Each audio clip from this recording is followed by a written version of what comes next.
এই যারা বলেন দোয়া কবুল হয় না, দেখেন নিজেদের সাথে মিলে কিনা। এই পাঁচটা শর্ত যদি পাওয়া যায়, মুহূর্তেই আপনার দোয়া আরশে যে নক করবে। এক নাম্বার শর্ত আকলুল হালাল, হালাল খাওয়া। কি খাওয়া? আমরা দুইটাই খাই, হালালও খাই হারামও খাই। বেশি খাই কোনটা? হ্যাঁ, কি খান? আমি কই নাই কিছু, আপনারাই কইছেন। নিজের উত্তরে নিজে ধরা না। হারাম খেলে তো দোয়া কবুল হয় না। লা ইয়াদখুলুল জান্নাতা জাসাদুন গুযিয়া বিল হারাম। ওই দেহ কখনো জান্নাতে যায় না যে দেহ হারাম খেয়ে বর্ধিত হয়েছে। কেন দোয়া কবুল হয় না? মিলিয়ে নেন নিজের জীবনের সাথে, জাস্ট একটু মিলিয়ে নেন, খেয়াল করেন। আকলুল হালাল এক নাম্বার শর্ত। ইউর ইনকাম শুড বি হালাল, ইউর ফুড শুড বি হালাল, ইউর ড্রিঙ্ক শুড বি হালাল, ইউর ফ্ল্যাট শুড বি হালাল, your bank balance should be হালাল। চিল্লায় বলেন ঠিক কি না? এক লোক কাবার চারপাশে শুধু দোয়া করে, ইয়া রব, ইয়া রব, ও আমার রব, তুমি আমারে মাফ করে দাও, তুমি আমারে মাফ করে দাও। এই সাহাবীর কান্নাকাটি দেখে, এই লোকের কান্নাকাটি দেখে অন্য সাহাবারা বলল, আজকের সব সওয়াব এই লোকে নিয়ে যাবে।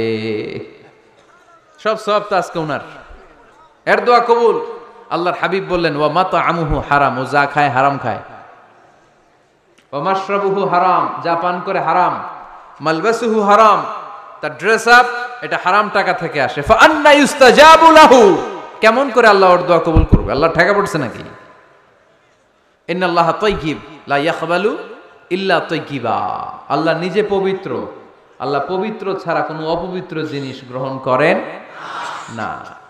জিহাদের ময়দানে একজন সাহাবী ছিল, সর্বপ্রথম তীর মেরেছিল। নাম কে বলতে পারবে? সাআদ বিন আবি ওয়াক্কাস রাদিয়াল্লাহু তাআলা আনহু। উনি একবার আল্লাহর হাবিবকে বললেন, ইয়া রাসূলুল্লাহ, উদউ আল্লাহ আইয়াজআলানি মুস্তাজাবাদ দাওয়া। ও নবী, আপনি তো দোয়া করলে কবুল হয়, আপনি একটু আমার জন্য দোয়া করেন, আল্লাহ যেন আমারে মুস্তাজাবুদ দাওয়া বানিয়ে দেয়। কি বানিয়ে দেয়? মুস্তাজাবুদ দাওয়া মানে কি জানেন? যিনি চাইতে দেরি, কবুল হতে দেরি হয়। আল্লাহর হাবিব বললেন, ইয়া সাআদ, হে সাআদ, আতিব মাতআমাক তাকুন মুস্তাজাবুদ দাওয়া। সাদ, তুমি যেটা খাবে এটা হালাল খেও, হালাল খেলেই তুমি মুস্তাজাবুদ দাওয়া। সুবহানাল্লাহ পড়বেন না? আকলুল হালাল শারতুন লিকবুলিদ দুআ, দোয়া কবুলের প্রথম শর্ত। হারাম খেয়ে দোয়া করলে ওই দোয়া কখনো কবুল হবে। দুই নাম্বার শর্ত, দোয়াটা করতে হবে একজনের কাছে, তিনি কে? চাইতে হবে একজনের কাছে, তিনি কে? মসজিদে যে আল্লাহর কাছে চাইলেন, দরবারে যে বাবার কাছে চাইলেন, দোয়া কবুল কবুল হবে? হবে? চাইতে হবে একজনের কাছে, তিনি কে? অন্য কোথাও যেন আমরা না চাই। মাজারে যে যাওয়া যায় না, মাজার জিয়ারতের জন্য যাবেন, যে সালাম দিবেন, নিজের জন্য দোয়া করবেন, কবরে শুয়ে থাকা লোকটার জন্য দোয়া করবেন। ওখানে কিছু চাওয়া যাবে? চাইবেন কার কাছে? দুইটা গেল শর্ত। তিন নাম্বার, ইয়াকিন থাকতে হবে যে আমার দোয়াটা কবুল হচ্ছে। যখন দোয়া করবেন আপনার এই বিশ্বাস থাকতে হবে, আমার রব আমার ফরিয়াদ শুনছে, তিনি আমার কথা শুনতে পাচ্ছে, আমি চাওয়া মাত্রই তিনি সব দিয়ে দিতে পারে, এবং আমার রব আমাকে ফিরাবে না, তিনি দিবেনই। এরকম ইয়াকিন থাকতে হবে। উদু আল্লাহ ওয়া আনতুম মুকিনুনা বিল ইজাবা, এমন ভাবে দোয়া করো যে তুমি সুনিশ্চিত এই দোয়া কবুল হবেই। এই নিশ্চয়তা নিজে নিজে নিয়ে নেবেন। আল্লাহর উপর ভরসা কম আমাদের, এই ভরসা জাগে না যারে উনি দিবেনই, নিশ্চিত আমি। আপনি নিশ্চিত হলে পেয়ে যাবেন নিশ্চিত। আপনার মধ্যে যদি সন্দেহ, হায় রে কবুল হয় না, না হয়, ওই দোয়া জীবনেও কবুল হবে না। ঠিক কিনা? চার নাম্বার শর্ত, আসসালাতু আলা রাসূলিল্লাহ, আল্লাহর হাবিব সাল্লাল্লাহু আলাইহি ওয়াসাল্লামের উপর দুরূদ পড়া। কুল্লু দুআ মাহজুব মাওকুফুন বাইনাস সামাই ওয়াল আরদ। আমরা যা দোয়া করি সব আকাশ জমিনের মাঝখানে পেন্ডিং হয়ে থাকে। মা লাম ইউসাল্লা আলাইহি, আল্লাহর হাবিব বললেন, যতক্ষণ না আমার উপর দুরূদ শরীফ পড়া হয়। আওয়াজ করে সবাই পড়েন, সাল্লাল্লাহু আলাইহি ওয়াসাল্লাম। আল্লাহর হাবিব সাল্লাল্লাহু আলাইহি সাল্লামের উপর দুরূদ না পড়লে ওই দোয়া কঠিন কালে আল্লাহ কবুল করেন। আকাশ জমিনের মাঝখানে পেন্ডিং। মেসেজ করেছেন আপনার বন্ধুকে, আপনার মোবাইলে টাকা নাই, মেসেজটা কি হয়ে থাকে? পেন্ডিং, তাই না? যখনই টাকা ঢুকাবেন সাথে সাথে সেন্ট। আপনার সব দোয়া পেন্ডিং হয়ে আছে আকাশ, আজকে দুরূদ করে দিবেন, সব সেন্ট মুআল্লাক, সব ঝুলে থাকে। মাহজুবুন মুআল্লাকুন বাইনাস সামাই ওয়াল আরদ। মনে থাকবে ভাইরা? 5 নাম্বার সর্বশেষ শর্ত হলো মুওয়াফাকাতুদ দুআই বিদ-দাওয়াব। শুধু দোয়ায় কাজ হয় না, দোয়ার সাথে মাঝে মাঝে দাওয়ারও দরকার আছে না নাই? দোয়াও লাগবে, দাওয়াও লাগবে, ঠিক কিনা? আপনার ছেলের জন্য আপনি দোয়া চাইতে আসলেন, হুজুর দোয়া করেন। অনেকে কলম নিয়ে আসে আমাদের কাছে, কলম। আমি ভাবছি আমারে গিফট করবে, পরে কয় না, গিফট না, ফুদিয়া দেন। ফুদিয়ে দেন কেন? আমার ছেলের পরীক্ষা, আপনার ফু পাইলে গোল্ডেন এ প্লাস। আমি কই সর্বনাশ, লেখাপড়া না করলে ডবল জিরো পাবে, দোয়ায় কাজ হবে না। আগে পড়াশোনা করতে হবে, তারপরে দোয়ায় কাজ হবে, ঠিক কিনা? দোয়াটা ভ্যালিউ অ্যাড করে, ইট অ্যাডেড দ্য ভ্যালিউ। কিন্তু আগে লাগবে লেখাপড়া, আগে লেখাপড়া। অসুস্থ হয়েছেন, খালি দোয়া চাইতেছেন। চিকিৎসা নেয়া বড় সুন্নাহ। আল্লাহর হাবিব সাল্লাল্লাহু আলাইহি ওয়াসাল্লাম অসুস্থ হলে চিকিৎসা নিতেন। সুবহানাল্লাহ পড়েন। দোয়ার সাথে দেওয়া লাগবে। এক ছেলে পীর সাহেব হুজুরের কাছে দোয়া চাইছে, হুজুর আমার সন্তান নাই, আল্লাহ যেন একটা ছেলে দেয়, দোয়া করেন। হুজুর দোয়া করছে, ছেলে হয় নাই। পরের বছর আবার দোয়া, হুজুর দোয়া করেন আল্লাহ যেন ছেলে দেয়, ছেলে হয় নাই। তৃতীয় বছর আইসা বলে, হুজুর দোয়া করেন, ছেলে হয় নাই। পীর সাহেব হুজুর মনে মনে কয়, ঘটনা কি? ওর ছেলে হয় না কেন? জিজ্ঞেস করলো, বাবা তুমি কি বিয়ে করছো? কয় না, বিয়া তো করি নাই। পীর সাহেব হুজুর বললেন, আগে বিয়েটা তো করবি, তারপরে না সন্তান। তো বিয়ের পর্বটা তো সারো, তবেই না সন্তান পাওয়া যাবে, ঠিক কিনা? দোয়ার সাথে দেওয়া লাগে। আল্লাহর হাবিব সাল্লাল্লাহু আলাইহি ওয়াসাল্লামের আঙ্গুলে একবার বিচ্ছু পোকা কামড় দিল, প্রচন্ড ব্যথায় বিশ্বনবী কাতরাচ্ছেন, রেগে গেলেন আর বললেন, ও বিচ্ছু, মানুষও চিনোস না, নবীও চিনোস না, কোথায় কামড় দিবি, জায়গা পেলি না। কিন্তু বিশ্বনবী ব্যথা পাচ্ছেন। আম্মা জান আয়েশাকে বললেন রাদিয়াল্লাহু তাআলা আনহাকে বললেন, লবণের পানি নিয়ে আসো, গরম দাও, ঢালো। উনি আরাম পাচ্ছেন আর সূরা ইখলাস পড়ে ফু দিতে লাগলেন, ফাতিহা পড়ে ফু দিতে লাগলেন। গরম পানি ঢালা শেষ, ফু দেওয়া শেষ, আঙ্গুলের ব্যথাও। দেখছেন কি কম্বিনেশন? দোয়াও লাগে, সাথে সাথে কি লাগে? দাওয়াও লাগে। দোয়া আর দাওয়া দুইটার সমন্বয়ে আপনাকে সফলতা দিবে কে? সফলতা একজনই দেয়, তার নাম জোরে বলতে হবে, তিনি কে? ব্যবসা যদি মন্দা থাকে, ব্যবসায় সফল হতে চান, সফলতা এনে দিবে কে? বিসিএস পরীক্ষা দিচ্ছেন, রিটেনে পাশ করেন না, পাশ করায় দিবে কে? বিয়ের ব্যবস্থা হচ্ছে না, ব্যবস্থা করে দিতে পারে কে? পাসপোর্ট জমা দেয়া, হুজুর ভিসা লাগে না, হুজুর কিচ্ছু করতে পারবে না, করতে পারে একজন, চিল্লায় বলেন তিনি কে? এজন্য বিপদে আপদে সব সময় আমরা ভরসা রাখবো আমাদের আল্লাহ রাব্বুল ইজ্জা ওয়াল জালালের উপর। আল্লাহর কাছে আমরা বেশি বেশি চাইবো। আল্লাহ ছাড়া কারো দরবারে আমরা হাত পাতি না, চিল্লায় বলেন ঠিক কি না? আমরা ফকির একজনের দরবারে, ঘাটে ঘাটে আমরা ফকির হইতে রাজি না, আমরা একজনের দরবারে ফকির। দরবারটা কার? দোয়া একটা শিল্প। যে টিপস গুলো শিখাইলাম আজকে, এগুলোর আলোকে আমরা যেন দোয়াটাকে আত্মস্থ করতে শিখি, যাতে দোয়া করার সাথে সাথে এই দোয়া আরো সে কবুল হয়ে যায়। আল্লাহ আমাদের সবাইকে কথাগুলো বুঝার ও আমল করার তৌফিক দান করো। বা আলিয়া মাদ্রাসা পরে একটু দোয়া করে দেন, আমি দোয়াটা পরে ফু দিয়ে দিই। নবীর দোয়া বরকত বেশি না কম? আল্লাহুম্মা ফাক্কিহু ফিদ্দিন ওয়া আল্লিমহু তা'বিল। মুখস্থ থাকলে ভালো, না থাকলে যে রেকর্ড হইতেছে ইউটিউবে শুনে নেবেন। এই দোয়াটা পড়ে ছেলে মেয়েদের ফু দিবেন। মুফাসসির বানায় দিবে কে? যুগ শ্রেষ্ঠ আলেম বানায় দিবে কে? এরকম আল্লাহর হাবিব দোয়া করতেন। আনাস রাদিয়াল্লাহু তাআলা আনহুর মা উম্মে সুলাইম, আল্লাহর নবী যখন হিজরত করে মক্কা থেকে মদিনায় আসলেন, মানুষের ধাক্কা ধাক্কিতে উনি জায়গা পান না। উনি এসে দেখেন মদিনার লোকেরা নবীর সাথে দেখা করার সময় নবীরে হাদিয়া দেয়। কি দেয়? হাদিয়া মানে কি? উপহার দেয়। যেই দেখা করতে আসে নবীর উপহার দেয়। উনি লজ্জায় পড়ে গেলেন, কি দিবেন? ওনার তো হাদিয়া দেওয়ার মতো টাকা নাই, পয়সা নাই। ছোট্ট আনাস রাদিয়াল্লাহু তাআলা আনহুকে ধরে বিশ্বনবীর কাছে যেয়ে বললেন, নবী দেখলাম, দেখে লজ্জায় পড়ে গেলাম, মদিনার আনসারী গোত্রের সব নারী পুরুষ যারাই আপনারে সালাম দিতে আসে সবাই হাদিয়া দেয়। আমার তো টাকা পয়সা কিচ্ছু নাই যে আপনারে হাদিয়া দিব, কি আর করব। আমার কলিজার টুকরা, আমার নারছেরা ধন, আমার আনাসকে আমি আপনারে হাদিয়া দিয়ে দিলাম। আনাসকে হাদিয়া দিলাম, আমার ছেলেটাই আপনার জন্য হাদিয়া। আওয়াজ করে পড়েন আল্লাহু আকবার। ইয়াখদুমু কামা বাদালাক নবী, আপনার যত ধরনের খেদমতের প্রয়োজন আমার ছোট্ট ছেলে আনাস করবে। ও নবী, আনাসের জন্য আপনি একটু দোয়া করে দেন। আল্লাহর হাবিব দোয়া করলেন, আল্লাহুম্মা বারিক ফি মালিহি ওয়া ওয়ালাদি। ও আল্লাহ, আপনি আনাসের মালে বরকত দেন, সন্তানে বরকত দেন। কটা দোয়া করছিল শুনতেছেন? মনোযোগ আছে না গেছে? কয়টা দোয়া? আল্লাহ আপনি আনাসের সম্পদ বাড়িয়ে দেন। কি বাড়িয়ে দেন? আর বলেছিলেন সন্তান বাড়িয়ে দেন। কি বাড়িয়ে দেন? এবার শোনেন সম্পদ কেমনে বাড়ছে। আনাস রাদিয়াল্লাহু তাআলা আনহু বলতেন, মদিনাতে আমার খেজুরের বাগান ছিল। কিসের বাগান? উনি বলতেন মদিনাতে যত খেজুরের বাগান ছিল বছরে খেজুর ধরতে একবার। কয়বার? আর বিশ্বনবী ওই ছোট্টবেলা আমার জন্য দোয়া করে দিয়েছিলেন, ওই দোয়ার বরকতে আমার খেজুর বাগানে বছরে খেজুর ধরতো 2 বার। সুবহানাল্লাহ নাই?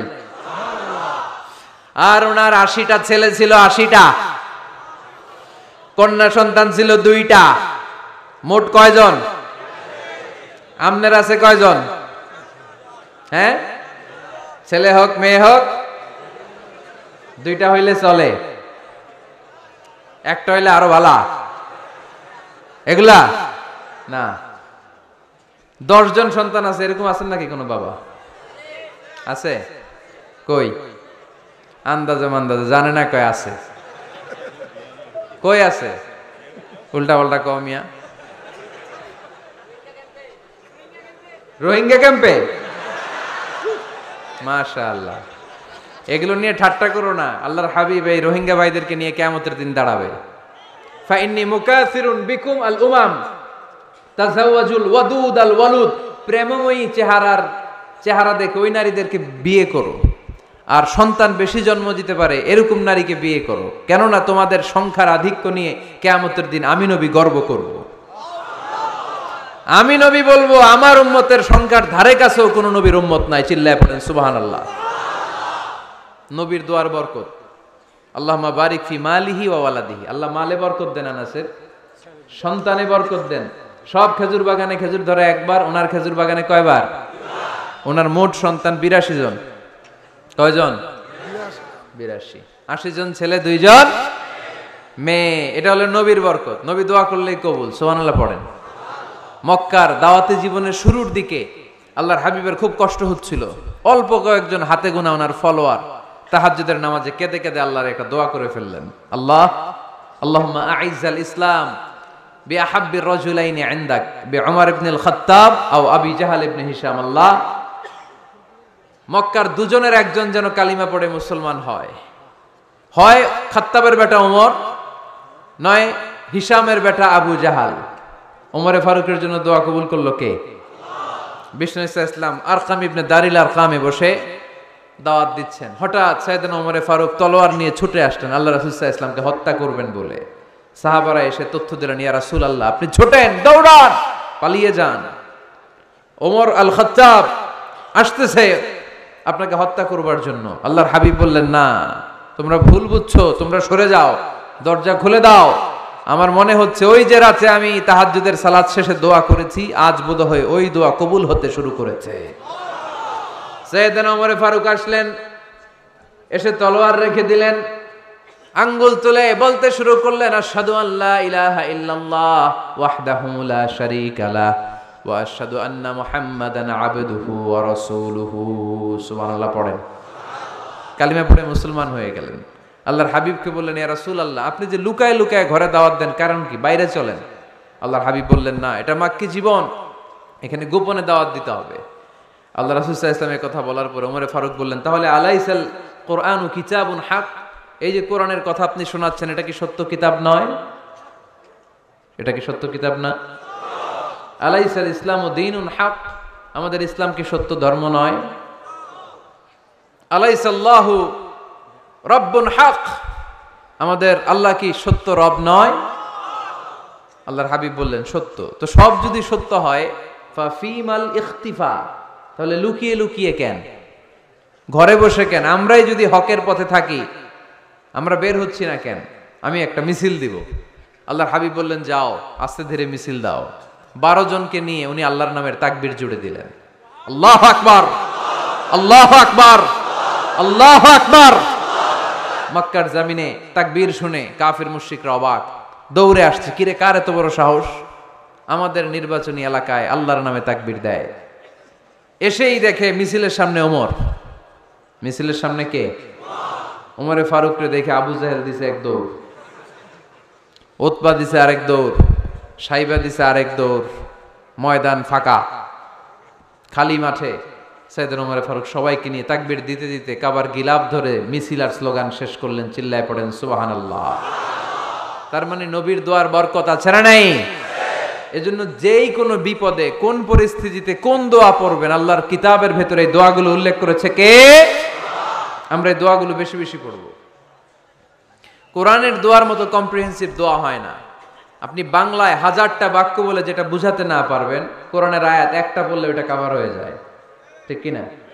একটা কম্প্রিহেন্সিভ দোয়া সবাই পড়েন। রব্বানা আতিনা ফিদ দুনিয়া হাসানা ওয়া ফিল আখিরাতি হাসানা ওয়া কিনা আযাবান নার। আল্লাহ তুমি দুনিয়ার সব কল্যাণ দাও, আখিরাতেরও সব কল্যাণ দাও, আগুনের আযাব থেকে তুমি বাঁচিয়ে দাও। খেয়াল করছেন অর্থ নাকি খালি মাথা ঢুলাইতেছেন? আল্লাহ রব্বানা আতিনা ফিদ দুনিয়া হাসানা, আল্লাহ দুনিয়ার যত হাসানা আছে কল্যাণ দাও, ওয়া ফিল আখিরাতি হাসানা, আখিরাতের যত কল্যাণ আছে দাও, ওয়া কিনা আযাবান নার, আগুনের শাস্তি থেকে বাঁচিয়ে দাও। তা আপনি দুনিয়ার যা আছে ওইটাও নিলেন, আখিরাতে যা আছে ওইটাও নাকি নিবেন, তো বাকি রাখছেন কি? আপনি গাছেরটাও খাইবেন, তলারটাও কুড়াইবেন, সবই তো চাইলেন এই দোয়ায়। কোনো কিছু বাকি আছে এই দোয়ায়? ইউসুফের খিলের ভাইয়েরা, এই দোয়াতে কোনো কিছু, কোনো নেয়ামতের কথা কি বাকি আছে? তাহলে এই দোয়া যদি আপনি করেন, পৃথিবীর অন্য কোনো বাক্য দিয়ে এই দোয়ার সমপরিমাণ কোনো অর্থ বোঝানো সম্ভব? এজন্য আমরা কোরআনের দোয়াগুলো পড়বো বেশি বেশি। মনে থাকবে? আওয়াজ করে পড়তে হবে ইনশাআল্লাহ। কিভাবে করবেন দোয়া? এই যে অভিযোগ করেন হুজুর দোয়া কবুল হয় না, দোয়া কবুলের প্রসিডিউর আছে। প্রসিডিউর নাম্বার 1, অজু অবস্থায় দোয়া করবেন। অজু অবস্থায়, কি অবস্থায়? ফি হালাতি তাহারা, আপনি পবিত্র, এই দোয়া আল্লাহ শোনে বেশি। সুবহানাল্লাহ পড়েন। সুযোগ হলে কিবলামুখী হয়ে দোয়া করবেন।